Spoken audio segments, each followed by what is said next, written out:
Halo, perkenalkan nama saya Rehana. Saya akan membahas tentang manajemen konflik dan pengambilan keputusan, bab 13.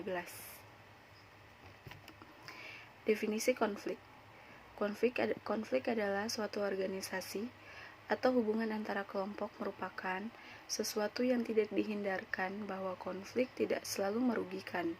Kadang-kadang dalam batas-batas tertentu justru sangat bermanfaat bagi penciptaannya.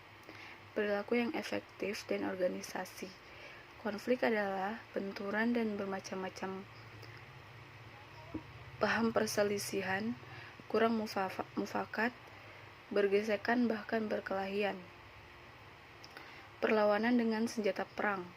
Konflik menurut Adam Ibrahim adalah bentuk pertikaian yang terjadi dalam organisasi, baik antara seseorang dengan orang lain, antara kelompok dengan organisasi, atau mungkin pula antara perseorangan dengan organisasi menyeluruh. Penyebab timbulnya konflik. 1. Perbedaan individu yang meliputi perbedaan pendirian dan perasaan setiap manusia. Adalah individu yang unik, artinya setiap orang memiliki pendirian dan perasaan yang berbeda satu dengan lainnya. Perbedaan pendirian dan perasaan akan sesuatu hal atau lingkungan yang nyata ini dapat menjadi faktor penyebab konflik sosial. Sebab dalam menjalani hubungan sosial, seseorang tidak selalu sejalan dengan kelompoknya. Misalnya, ketika berlangsung pentas musik di lingkungan pemukiman, tentu perasaan setiap warganya akan berbeda-beda. Ada yang merasa terganggu karena berisik, tetapi ada pula yang merasa terhibur. 2. Perbedaan latar belakang kebudayaan sehingga membentuk pribadi-pribadi yang berbeda. Seseorang akan terpengaruh dengan pola-pola pemikiran dan pendirian kelompoknya. Pemikiran dan pendirian yang berbeda pada akhirnya akan menghasilkan perbedaan yang dapat memicu konflik. 3. Perbedaan kepentingan antara individu atau kelompok. Manusia memiliki perasaan, pendirian maupun latar belakang dan kebudayaan yang berbeda. Oleh sebab itu, dalam waktu yang bersama, masing-masing orang atau kelompok memiliki kepentingan yang berbeda-beda. 4. Perubahan-perubahan nilai yang cepat dan mendadak dalam masyarakat. Perubahan adalah sesuatu yang lazim dan wajar terjadi. Jika perubahan itu berlangsung cepat atau bahkan mendadak, perubahan tersebut dapat memicu terjadinya konflik sosial karena ketidaksiapan masyarakat dalam menghadapi perubahan. Jenis-jenis konflik. Jenis-jenis konflik. 1. Konflik pribadi. Konflik pribadi adalah konflik yang terjadi antara individu dengan individu atau dengan kelompok masyarakat. Jenis konflik ini sangat sering terjadi dalam keluarga, pertemanan, dunia kerja, dan lainnya. Konflik rasial. Konflik rasial adalah konflik yang terjadi antara ras yang berbeda. Konflik rasional akan terjadi ketika setiap ras merasa lebih unggul, lebih mengutamakan kepentingan kelompok sendiri. Konflik agama. Konflik agama adalah konflik yang terjadi antara kelompok yang memiliki agama dan keyakinan yang berbeda. Sebagaimana besar masyarakat menganggap agama sebagai tuntunan dan pedoman hidup yang harus diikuti secara mutlak. Sehingga apapun yang berbeda atau tidak sesuai dengan agama akan dianggap masalah dan kemudian memicu terjadinya konflik. Konflik antara kelas sosial. Adanya pengelompokan kelas di dalam masyarakat sangat berpotensi menimbulnya terjadinya konflik.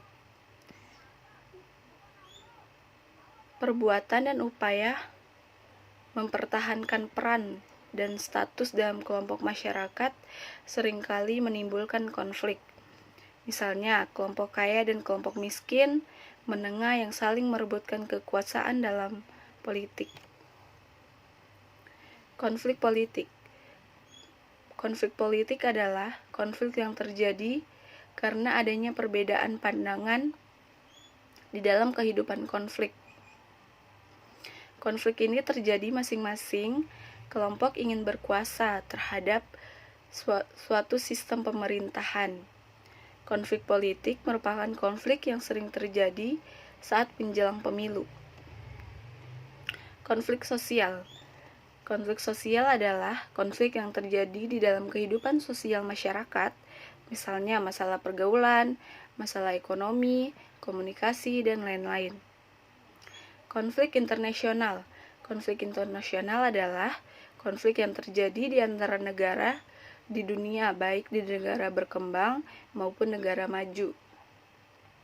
Konflik ini biasanya terjadi karena salah satu negara merasa dirugikan oleh negara lainnya, atau masing-masing negara ingin memperebutkan eksistensinya, misalnya Perang Dingin antara Rusia dan Amerika Serikat. Budaya organisasi dan politik. Kinerja karyawan yang tinggi sangat diharapkan oleh perusahaan. Oleh karena itu, perusahaan harus memperhatikan faktor kinerja yang mempengaruhi kinerja karyawan. Di antaranya adalah budaya organisasi dan konflik kerja. Berdasarkan latar belakang masalah tersebut, maka pokok masalah dalam penelitian ini adalah sebagai berikut. Apakah ada pengaruh budaya organisasi dan konflik kerja secara parsial terhadap kinerja karyawan pada KSP Sari Permata Niaga?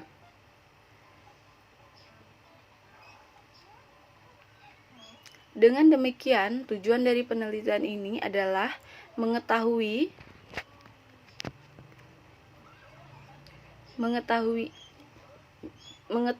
pengaruh budaya, organisasi, dan konflik kerja negara parsial terhadap kinerja karyawan.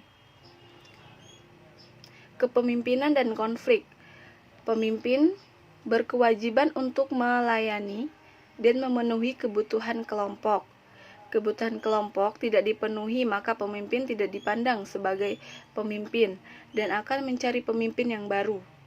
Pemimpin harus dapat menggerakkan dan mempengaruhi anak buahnya atau anggota kelompok sehingga mereka bersedia melakukan perintah. Pemimpin memberi petunjuk jalan cara kerja anggota kelompok. Pemimpin tidak mementingkan diri sendiri, segala tindakan untuk kepemimpinan kelompok. Antara kepala dan kepemimpinan dalam masyarakat sering dikacaukan pengertiannya. Padahal istilah itu tidak sama. Kepala adalah seseorang yang dianggap menurut peraturan tertentu oleh atasan instansi yang berwenang untuk menggapai suatu kantor, dan pertanggungjawaban tentang tugas yang dibebankan kepada kepala dan bawahan, memberikan perintah dan bertindak sebagai penguasa anak buah pekerjaan yang diberikan oleh atasan dengan cara dan waktu yang telah ditetapkan. Apabila seseorang kepala ingin berhasil harus kerja yang baik, ia harus meyakinkan anak buahnya agar mau menerima dan mengakuinya. Teori genetis. Teori ini menyatakan pada dasarnya pemimpin itu tidak dibuat, melainkan lahir sebagai pemimpin dan sudah ada sejak lahir. Memang sudah ditakdirkan jadi pemimpin. Teori sosial.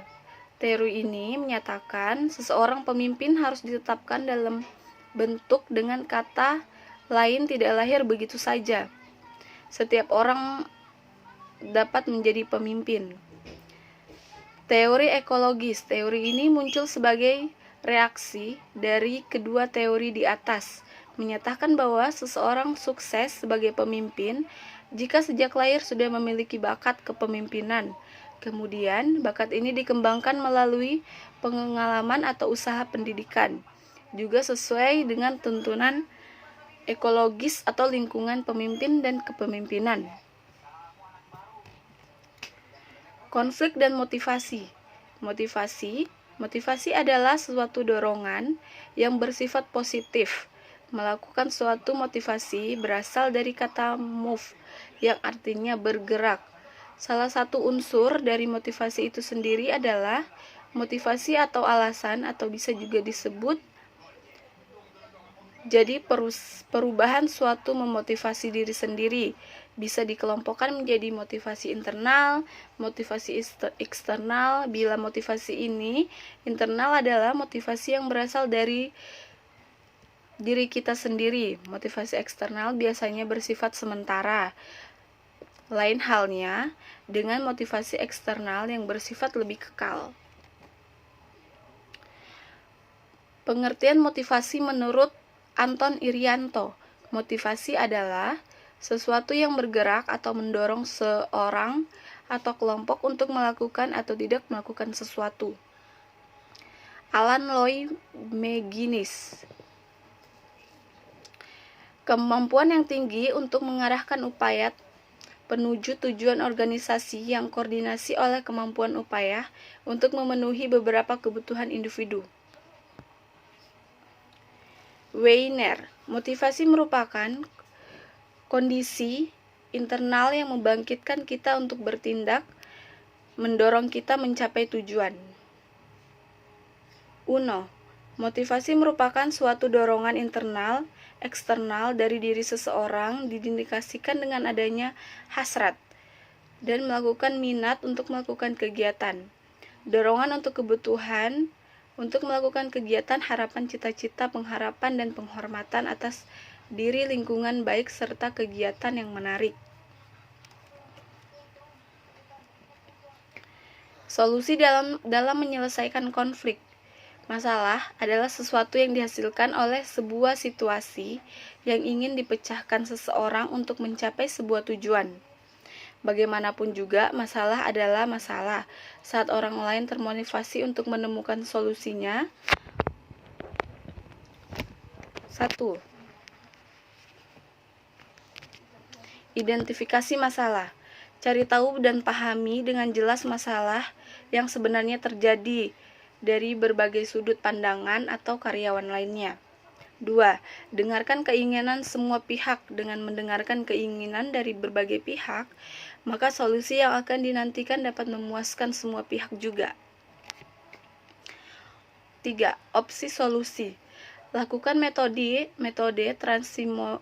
brainstorming dengan rekan kerja dan lainnya yang berkompetensi di bidang untuk membantu Anda menyusun opsi-opsi solusi untuk menyelesaikan masalah.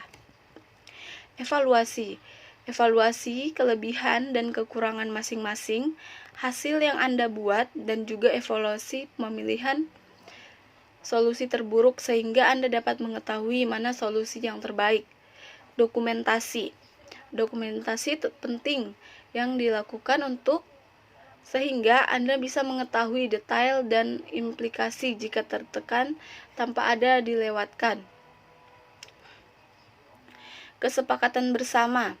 Banyak hal yang bisa berubah suatu kondisi, sehingga buatlah kesepakatan bersama terhadap suatu hal yang harus dilakukan di masa depan jika ada perubahan yang terjadi. Jangan panik. Pada umumnya, reaksi pertama saat masalah muncul adalah merasa panik. Saat panik, pikiran akan menjadi tidak tenang, sehingga Anda tidak dapat berpikir dengan jernih. Cari penyebab masalah. Masalah adalah hambatan bagi individu atau organisasi untuk mencapai tujuan. Masalah juga seringkali terjadi langsung saat masalah tersebut baru muncul, namun juga sering keliru untuk mengetahui penyebabnya. Solusi. Fokus pada solusi untuk mengatasi masalah dibandingkan fokus pada masalah itu sendiri. Saat masalah muncul, biasanya seseorang lebih fokus kepada masalah tersebut dan lupa untuk mencari solusi. Jadilah seperti anak-anak kecil. Hal ini mungkin merupakan hal yang aneh. Jika Anda ingin kemampuan untuk memecahkan masalah, sesekali bertanya layaklah seorang anak kecil yang ingin tahu segalanya dan berkembang, memiliki hal yang tidak dimiliki orang dewasa. Pemikiran out of the box. Biasanya masalah yang sama bermuncul berulang kali. Meski sudah punya solusinya, untuk mengetahui masalah yang terus-menerus muncul, cobalah untuk berpikir out of the box atau berpikir yang berbeda-beda dari biasanya. Masalah yang biasanya dihadapi oleh perusahaan pada umumnya dihadapkan perusahaan adalah tidak adanya sistem yang mengiterasi monitoring karyawan secara real time dan akurat. Oke, sekian dari pembahasan saya. Lebih dan kurangnya saya mohon maaf.